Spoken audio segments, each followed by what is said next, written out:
Welcome to You Are Irreplaceable with Trace Pirtle and Randel Brown. Today, we are going to be talking about the practical aspects of faith.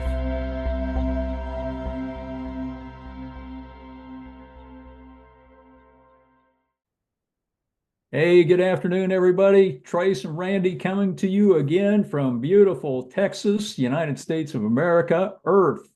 Today, Randy and I are going to be talking about something that is probably near and dear to all of our hearts in some form or another, from whichever tradition we're coming from, whichever system we're coming from. But we're going to be talking about the practical value of faith. And we know that faith has a lot of different forms, right, Randy?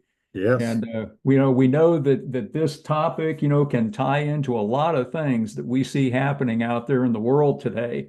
Contemporary, current events, as well as historical events. So Randy and I haven't briefed each other on this. So like all coffee meetings that we've had in the past and coming to the present, you all are invited in on this. And Randy, what do you think about, is there a practical value to a person having faith? Trace, I definitely think so, but I want to add to what you just said because I think it Yeah, might be interesting for people to know exactly how these topics come up and exactly how much prep time we put into this. right. Um, what typically happens, we kind of, there's a long tradition for us because we worked together for a long time and we've talked lots of times even since then, but usually starts with a text message and it says something like, "What do you think about?" And the other will respond, "That's a good topic." And then that's the last conversation we have about it until we get online here and begin to talk about it. So, yes, we just do this as though we were going to coffee. So, when I got that text this morning, the practical thoughts or the practical side of having faith, my mind rushed through a lot of things all at once Mhm. about thinking about that because faith is such it's a personal thing for one thing, I guess. Um, I've always I've always thought this way when people come and knock on my door to share something with me from whatever faith they may be from. They oftentimes ask you about your faith. Mhm. I've always thought that that is a very personal thing you're asking me, and I don't know you from anyone. And you are getting down to probably one of the two or three most personal things you could possibly ask me. And in fact, you might be surprised that I'd be open about lots of other things before I'd even get to this point of talking about faith. But anyway, um, Trace knows me quite well enough that I'd be more than happy to share with him my thoughts about faith. That's the first thing I thought when I saw that text was it's quite personal. Yeah. But then I focused in on this practical side of it because then that really kind of takes away, I guess, in a way from the personal side of it because it's not so much about what I have faith in or who I have faith in, but how is that practical in my life and what does that do for me in my life, practically speaking? So I do have lots of thoughts about that, Trace, and so uh, I'm gonna tell you the first one I thought of because it's one that we've talked about back and forth several times now and several different uh, times that we've talked together. Mhm. One of the most practical things that my faith does for me is it gives me a sense of purpose Mhm. and meaning in my life. And of course, that goes back to Viktor Frankl, Mhm. um, who you introduced the book to me, of course, but that man's search for meaning. Mhm. Uh, and So faith, I think one of the most practical things it has done for me in my life is it gives me that sense of purpose and meaning. And I think faith can do that for a lot of people. I mean, and I'm not being specific about anybody's faith, but it can give you a sense of what that purpose might be in your life. So that's the first thing that I really thought of. Yeah. It Yeah. feels that. I appreciate that. Faith does that for me as well on a practical level. And almost for me, what it really does is it simplifies my life. It simplifies it. So if I was having a little fun sparring match with somebody on Twitter X, right? And it was about, the current events that are going on, the attempted assassination of, you know, former President Trump, and whether or not his not being assassinated was divine intervention. And so, my belief, was that there was probably some, aspect of a divine intervention to that. Well, then, of course, that what's teed up for the next question is, well, if it was divine intervention for Trump to be spared, then was it also divine intervention for the retired firefighter to be taken out? Okay. So that's where your faith comes in. And so for me to look at faith, regardless of whether I see one as divine intervention and the other is not, that makes my life more complicated. So having faith to be able to come back and say, hey, look, that is above my pay grade. If there is this transcendent God that is omnipotent, omniscient, right? Then that has to trump, right, whatever my thoughts are, my beliefs are. So it just simplifies my life to say yes to both. There is divine intervention. I don't know why one person is spared and another one is taken. But I do know that I've worked with a lot of people, even with the people at the Sutherland Springs, right? The shooting there at the Baptist Church. You're dealing with people who are suffering a major crisis, right? Their family members, have been killed, and yet many of those people still have faith. They saw that divine intervention had taken place. So if we step back from that, does simplifying faith, hey, God is in charge, let's say, does it make it easier for them? Is there a practical value for them to have faith simplified? I don't have the answers, but it happened. I'm going to turn it over to God. It does help them in their healing. So, it does help them, just like you're saying, help them to find some meaning and purpose in something that was otherwise meaningless. Okay. Didn't seem to have any purpose. But it sure simplifies it for me, and it definitely adds meaning and purpose. So it has practical value. Right? You bring up another interesting part of that, because I think it also, from a practical standpoint, uh, brings about comfort and healing, as you put it, in times that are very difficult. Yeah. So having a faith and a concept of an afterlife, for instance, Yeah. provides many people with genuine comfort when they experience loss. And you hear the language that we use in our remembrance Mhm. of those that have passed. And it's almost always laced with the idea that we will see them again,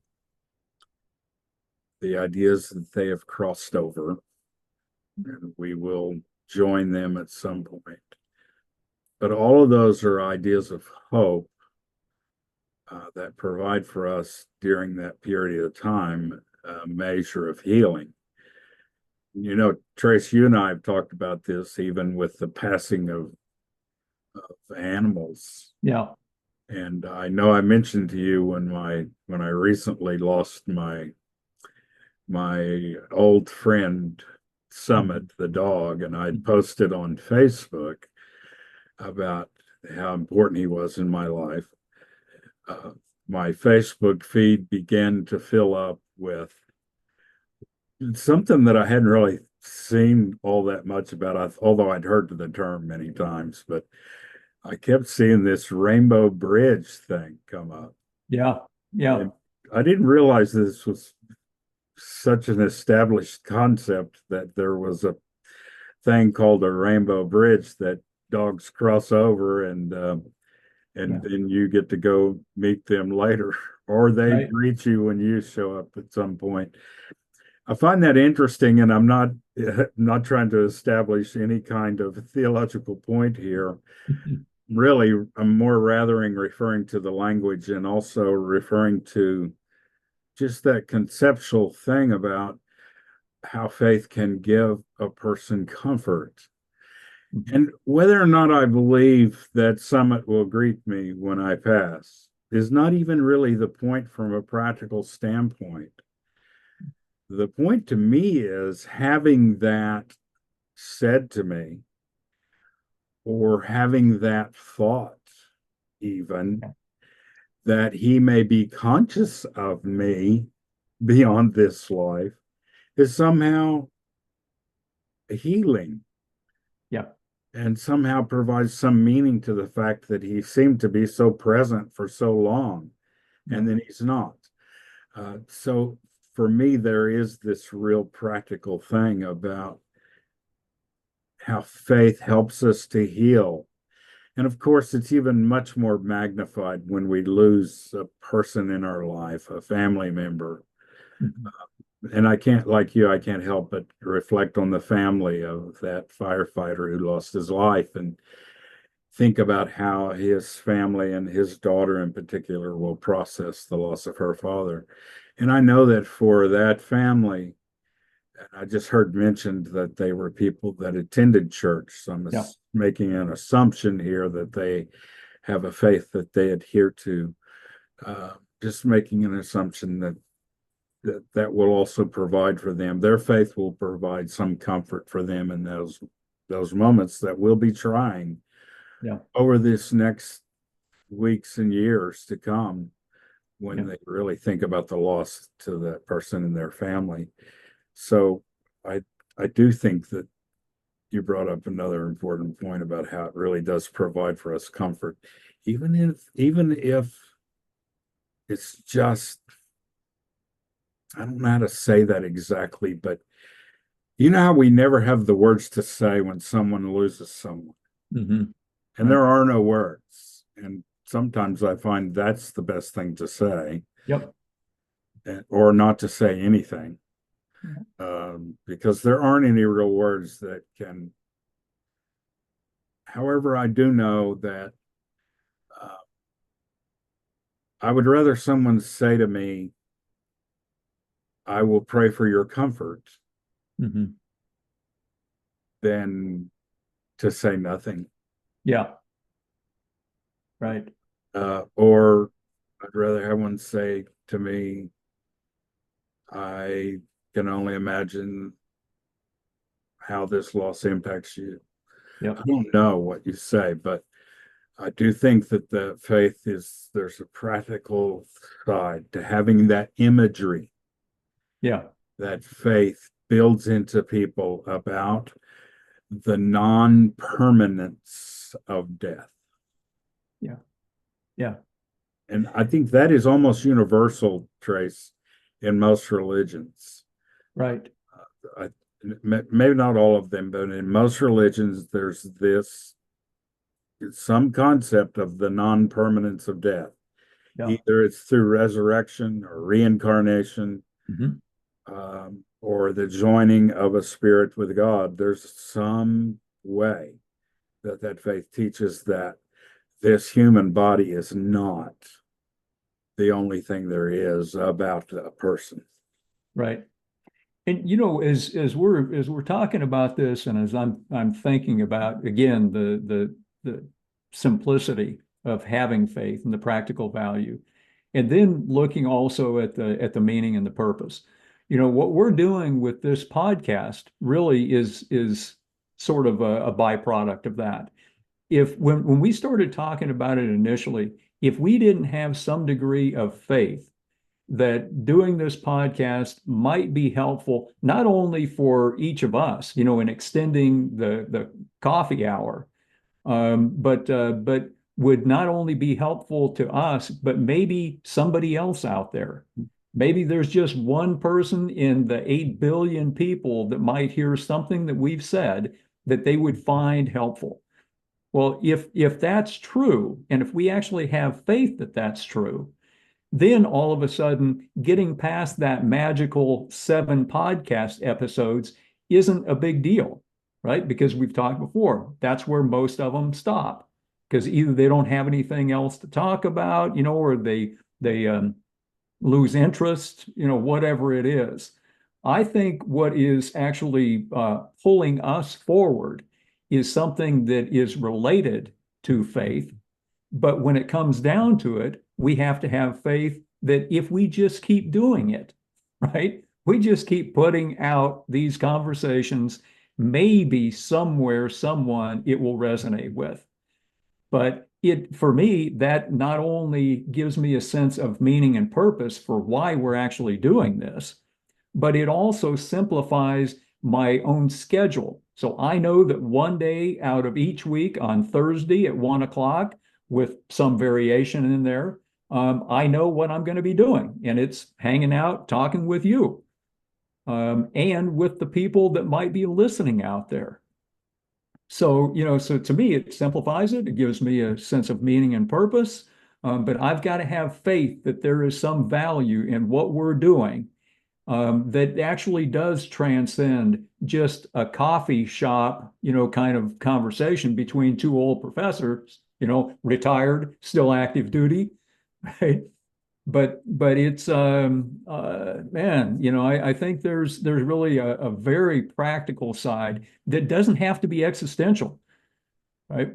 Doesn't have to be talking about death and dying and non-being and all the philosophical stuff that many times goes into faith kind of discussions. We've got to transcend the meaninglessness, of this. And in order to do that, we've got to have faith. It's got a real practical side just with doing a podcast. Yeah, I think so. Yeah. Definitely. Yeah. Trace, I think another thing that I thought about when you asked the question about the practical side of faith is I think it really does, it encourages connection and it builds community. And I think that's part of what you were just saying. Mhm.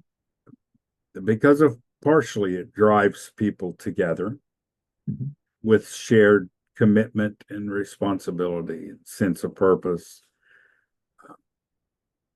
Not only that, though, it builds community in a larger sense too.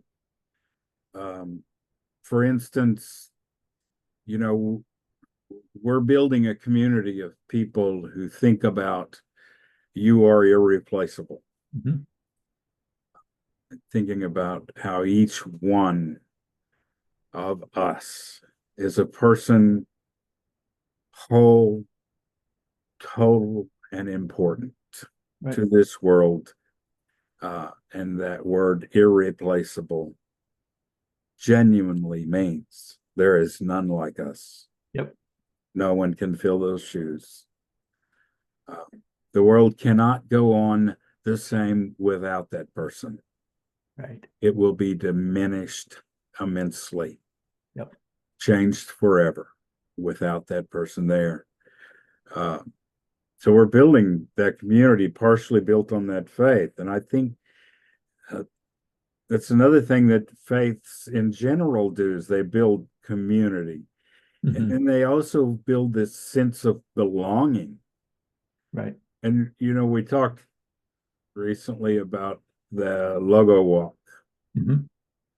And I do remember, yeah, I was reminded about I was riding around in the golf cart during the Right. walk, partially because of being limited in walking ability, but also because I was taking pictures. That's right. But but that's not what I wanted to tell you. What I remember about the walk, though, was the pride of being a part of that group. Yeah. And I don't mean pride in the sense of look at me. Right.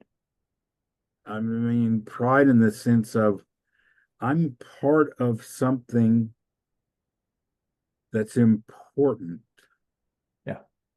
something that's life changing. And so that in that moment, and even still, I can recall and feel that. Yeah. I mean, it wasn't that the walk lasted for days. It didn't. It Yeah. was, but in that moment, I remember the feeling of Yeah. that being uh, uh, just a moment of pure conscious thought of I belong to something really important, Yeah. something really cool, um, something that the news should talk about, Yeah. something that others should look at. And I don't mean envy, but something that people should look at. And so I think if all faiths do that. They give you a sense of community. Hmm. Like everyone in that group that was walking that day, I felt like I could have sat down and had a conversation with them. Yeah. I knew some of them. I didn't Right. know by any means. I didn't know close to all of them at all. Yeah. Most I didn't know. I still felt like during that moment I could have sat down and had an honest, genuine, long conversation with anybody that was there. Yeah. We would have shared a cup of coffee and had a hug before we left. Right. That's community. Yeah. And I belonged to it. So I do think that reminds me of being a kid and being in the Baptist church. That's Right. what it reminds me of is I remember those feelings of that Yeah. more than anything. I don't remember the theology of that experience as a kid. I remember that. Yeah. Uh, and I don't follow that tradition now, but you know what? If I could duplicate that feeling, I might. Right. But I'm not a kid, and so the feeling wouldn't be the same. But Randy, one of the things that I have to watch for in my own psychology, right, and my just my own processing, all of us, seem to think, that if we take on a cause, that is the pinnacle of all causes. There's no greater cause than what we're talking about with suicide awareness, suicide prevention, even though we realize that there are, buku causes out there, and everyone that supports that cause has that same kind of feeling of community. So I get that, but it is hard for me to not personalize. When I'm out, at the park, doing a walk or a jog, and I'm handing out, the "You Are Irreplaceable" cards and telling them, we're doing this initiative, to prevent and make people aware of suicide.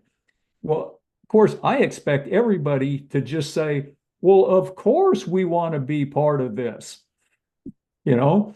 And most people are empathetic, right? They're interested, have good conversations with them. But it is fascinating how there is still sort of these outliers that say, I want no part of that, right? So that's where it's like, how could you not want to have any part of something that would prevent potentially your own loved one from taking their own life? It's different, when it's just somebody out there. But more and more, those ripple effects are hitting more and more people. It could be somebody, in our own families or our own extended family. Somebody told me the other day, and we were saying, we're all part of this. And yeah, we are. When I was up on the reservations in South Dakota, they had a concept. It wasn't a concept. It was part of their way of life, traditionalists especially. It was Mitaki Yasin. We are all related. And I think that is really true. And that's why I think there's such a real meaning and purpose in what we're doing with You Are Irreplaceable. Is it's not just about us, it's not just, our initiative. It's an initiative that is spread to all of humanity. We're all in this. So it's not one person or two or three or a handful that started that logo walk back in 2010. But we can sure extend this out. Doing other logo walks. We've talked about that. We've got the people on the Facebook You Are Irreplaceable group. Seems like those people are ready and engaged to get started on something. And maybe if there's somebody else out there that's watching this right now, you may be getting that same sense of, yeah, that is meaningful, that is purposeful for me too. I want to be part of it. If you are one of those people, definitely let Randy and I know. And we need some more force multipliers to be part of this army in order to make a difference. Do you Definitely. agree, Randy? I agree.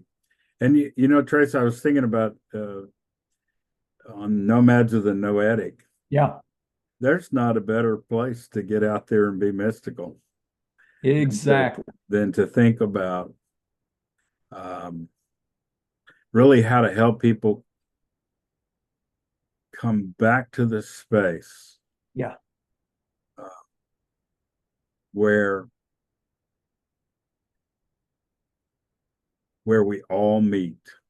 yeah, I mentioned that when we talked last time, that the phrase by Rumi, and I posted that yep, in the video too. But just as a heart's desire that we could meet out there, yeah. that to me that's what Nomads of the Noetic is about. Agreed. That Agreed. space out beyond. Yep, yep, That's so. Yeah, I agree with you. I think that I do. I agree with you on two of those points, Trace. First of all, there's lots of causes, yep. and I want to be a part of all of them. I do. I mean, I want to adopt every senior dog I see. Yeah, Uh, but there are some things to me that are sacred, right. and life is one. Agreed. And I think, I want to tell you why I think the way I think about suicide awareness is I have a strong belief in this. Now we're talking about beliefs again. This may not be a practical side of it, but I have a personal strong belief that the very nature of life is to hold on to the last breath, Hmm. uh, to fight uh, until the time Yeah. is up. And I think that if you look in nature, um, that is exactly what happens. The creatures fight and they fight until they know that it's time. Hmm. It's also what happens with humans for the most part, Hmm. as they fight to the very end. And a natural death is a fascinating thing because we fight to the point where we know the body knows that it's time. Yeah. Uh, but when someone takes that life prematurely, that's contrary to everything that's natural Yeah. and everything that's spiritual. Yeah. But Yeah. go ahead, Trace. No, I was just gonna say, we know, well, one of the clients that I'm working with right now that we had on one of our Zoom calls, right? He's got the scar that goes from here all the way over to here, right? And for some reason, he is still with us talking about it, even though every fiber of his being said, I want to punch out, and he showed it, right? He's got the scar to prove it. Not many people, survive that kind of an attempt. But again, we get back into this notion of, was that divine intervention that prevented him from doing something that his free will said, I want to do? Or was that, like this conversation that I had, was that simply luck? He just lucked out and didn't bleed out before they found him. Some things could be, luck. Hey, back in the day when you and I and Ernst were playing golf, right? At with the Blind Squirrel Golf Association, if anybody had hit made a hole in one, yeah, that's luck. If you make three holes in one in succession, that might be divine intervention, right? That's right. Because I sure didn't have, the skill to do that. And that's what, this individual was talking about. He said, I have been saved so many times that it wasn't just luck that saved me. It had to have been something otherwise. Now he has faith in something that's transcendent to himself. That's interesting. Yeah, it is, isn't it? Right. So, so if we can just encourage one person that's out there, who then becomes that force multiplier, and because of that encouragement, now all of a sudden they take that message out there to 400 people. Now we're doing something. Now we've got a chance, to move the needle a little bit, where this continuing zeitgeist of the time, the mental illness model, right? The medical model has totally, no, not totally. See, now I'm starting to get on my soapbox, right? But I just believe, after coming out of that profession, that we have failed so miserably, you know, as a system in preventing suicide, that we have to do something different. And maybe You Are Irreplaceable as an initiative that's global. The more we can spread that, that may be the thing that actually resonates with enough people, where they just stop, breathe, think before they act, or before they react and take their own life. We got to have faith. We got to just keep going, right? Yeah. Practical faith. Practical faith. Exactly. Maybe And that's that, the, yeah, yeah, but maybe that's the title of this. Practical it faith. is. Yeah, there you go. Yeah. All right. Well, I Teresa, don't have anything else well, right I, now. I have a Randy? couple of things I was going to Yeah. mention Well, just really quick because yeah. you made me think of something when you were, and I've mentioned this to you before because I think that when we talk with people that who have attempted suicide uh, in the past, let me just say in the past for myself, I've oftentimes had a little bit of a hard time connecting. Um, but I want to tell you that one of the practical things about faith is that it gives me, or it fosters forgiveness and empathy.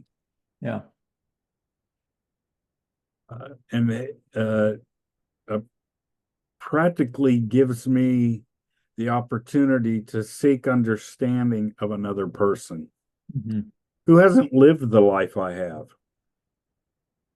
who there's a different outcome for them. There's been a different pathway.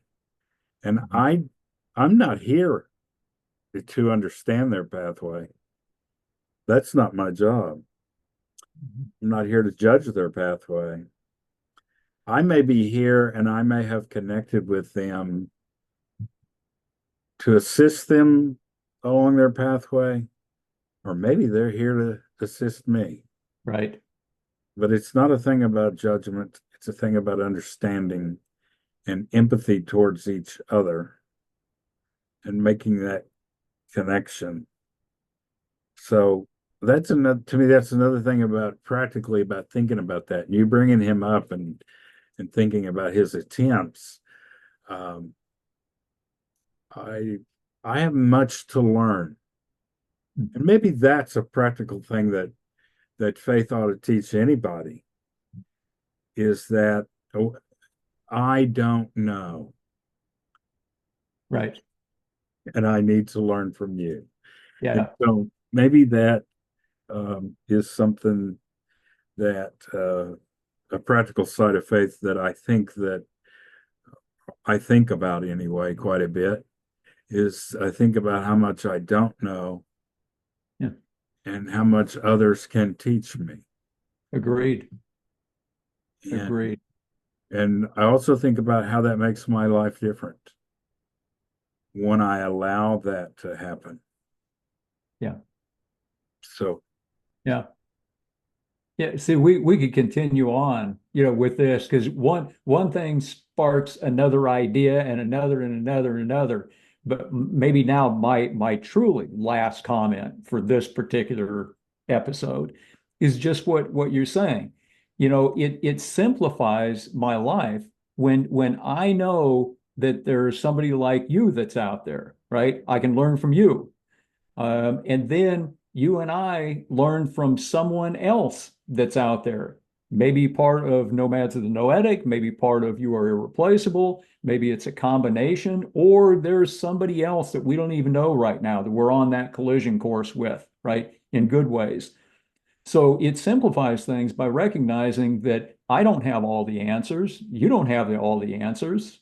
But if we share that responsibility, right, for being responsible to someone else in helping them get through that pathway in their life, then all of a sudden, again, it simplifies.